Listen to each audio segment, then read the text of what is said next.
For us now, it's just trying to be the best operator we can possibly imagine, which is being a great place to work, a great place to live, and a disciplined financial operator that brings the returns that are necessary for investors to keep investing in this field. Welcome to Season 6 of Bridge the Gap, a podcast dedicated to informing, educating, and influencing the future of housing and services for seniors. Powered by sponsors AccuShield, Inquire, Connected Living, Hamilton Captel, Refera, ServiceMaster, The Bridge Group Construction, and Solinity. The contributors are brought to you by Peak Senior Living and produced by Solinity Marketing. Welcome to Bridge the Gap Podcast, the Senior Living Podcast with Josh and Lucas. We are at ASHA in Scottsdale. An incredible guest on today. We want to welcome David Eskenazy. You are the CEO of Cogir. Welcome to the show. Thank you. Glad to have you. So you have made big news recently about your love for the 49ers. This is true.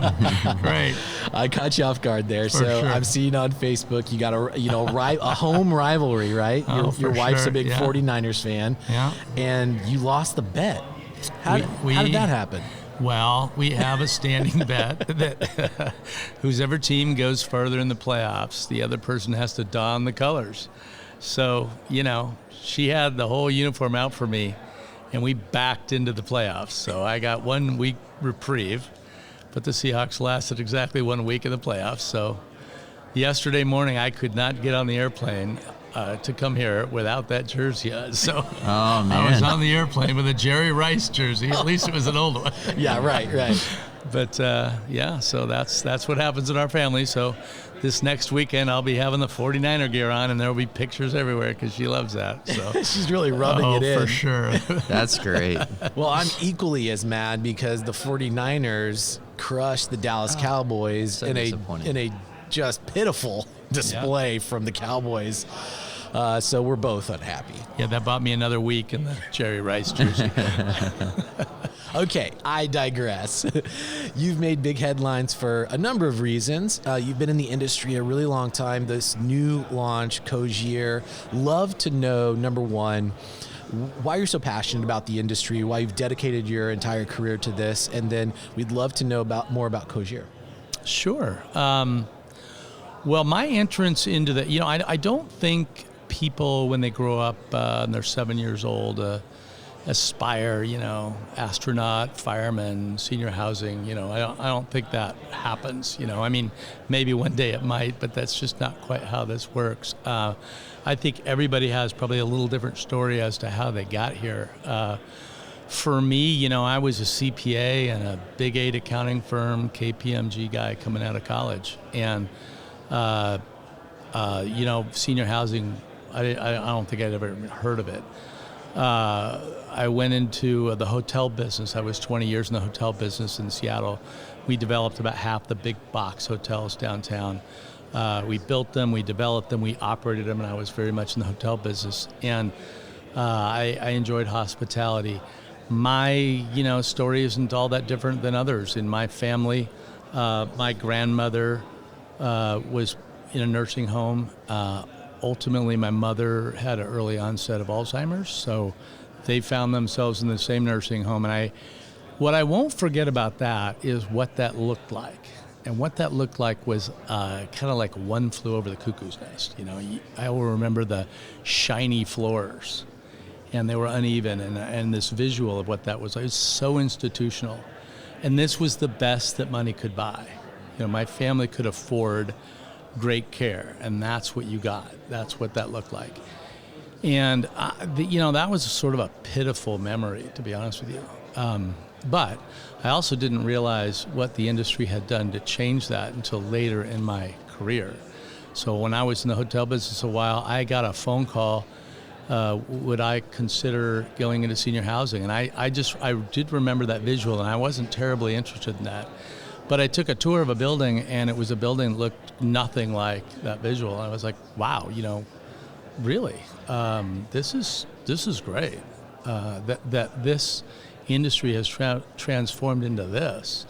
That I could get my brain around. And it quickly became a collision between hospitality and that nursing home. And I thought that's That's pretty cool. So on paper, the senior housing industry is not a lot different than a hotel. There's occupancy and rate, food and beverage, and various departments. So I could certainly get my brain around the business side of it.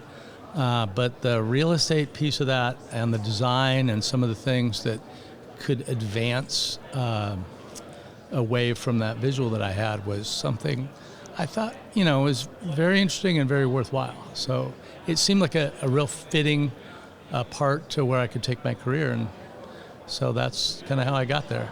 Yes. Great start, great origin story. Now, we fast forward many years, and there's a lot going on in now Cogir. Yeah, Cogir, I met Mathieu Duguay. He's the CEO of Cogir from Montreal. And I met him at an event, not unlike this event. We have these dinners. I got to stop going to these dinners, I guess. But I met Matthew at a dinner. He was fun to talk to, super good guy. Had a fun accent that I liked to joke with him about and make fun of him. And I remember one of the first things I said to him, I said, "Oh, you're from Canada. Do you know the national sport of Canada?" And he said, "Well, of course, it's hockey." I said, "No, it's not hockey, it's lacrosse." And he said, "That's impossible." So he Googled it, and sure enough. So I'm like, if you're going to come to this country and do business, you need to know stuff like that, because this is what we talk about at these things. So, we just really became friends. And they're a very large, very professional organization, big real estate group out of Canada. They have, 15,000 units of multifamily. They have 70 senior housing homes and all sorts of different real estate verticals in Canada. And I had never heard of Cogir. They don't even say that G here this way, Cogir. But, I talked to them, and they launched into the U.S. with purchasing 12 former Brookdale buildings, and they were going to bring an operating company into the U.S. And I said, well, if you ever need advice or help, here's my card. I think I got a call about 2 weeks later, and he says, "What in the world is this workers' comp thing in California all about? Because I feel like I'm getting fleeced. I just don't know how." So, he became very wise to the fact that, U.S. senior housing was operationally very different, and he needed help in growing that operation in the U.S. And I was working at Merrill Gardens at the time. It was not really good timing for me to do that, but I was happy to, give him advice and point him in directions. And we just, kept that friendship going. And at the end of 2019, I was leaving Merrill, and, I helped him as a board member try to assemble a team. And it just, one thing led to another. We enjoyed each other's company, and he decided he wanted to grow more, and would I help him? And now I've just sort of jumped back in and helped him start to grow the organization. We went from 12 buildings to 25, and we were just kind of cruising along, and until I met Rob Leinbach from Cadence at another event, not unlike this, at a dinner, not unlike when I met Matthew. And we both had gaps in our operations. We were both growing companies in a very different way. He had gaps that we seemed to have filled, and he had fillings where we had gaps. And the more we talked, it just seemed like, these two companies together would probably fill both of our gaps. And I just sort of popped the question, you ever thought about selling your company or combining? He says, I've thought about it a few times. So between a long 3-hour dinner and a following breakfast, we kind of put that together on a napkin. I mean, it took us months to close it, but it just worked. It just felt like it worked. You could say you bridged the gap. We bridged the gap for sure. You were waiting for that. I could just sense it. That's Yeah. awesome. Well, so what is the future? You've brought these together. You guys, what are you hoping to do in the industry? What are you doing now? Yeah, well, the industry is about residents. And again, just like that visual I had before, it's finished that. And this is a social model. I think when you get to be in your 70s and 80s and, your friends start to go away and, this house is starting to be hard to take care of and you're having a hard time taking care of yourself, I think it's a matter of what's your best way to live? Like, what would be really great? And like, people join golf clubs not always to golf. It's because they enjoy the company of the people they're with. And that's why they sell social members at golf clubs, right? There's oftentimes more social members than there are golf members. It's a socialization, and when you're 70 or 80, you want to meet other people that are 70 or 80, and they have the same interests that you do. And that's what senior housing can be. It's just a really nice social environment that also happens to be able to take care of your needs. Oh, and by the way, we can help you with that too. So having architectural design kind of collide with care and see how great of a social model can be built around that is what we're trying to achieve. I mean, the whole industry is trying to achieve that. I think Cades and Cogir have really great talent in doing that.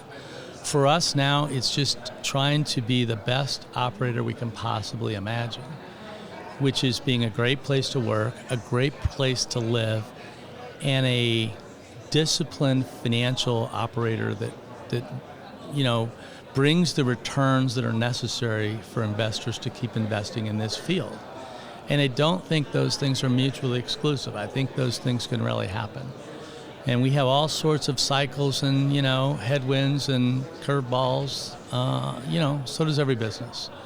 I mean, Google and Microsoft are laying off people. I'm sure they think those are curveballs also. Our business is no different. We're not immune. I think a lot of times people thought this industry was immune to a recession or immune to this or that. We are immune from growing older. This is true. We're probably not going to be laying off a lot of people. This is true too, because it takes a lot of people to take care of people. But there are certainly business headwinds that come our way, and we have to get through them, and that'll never change.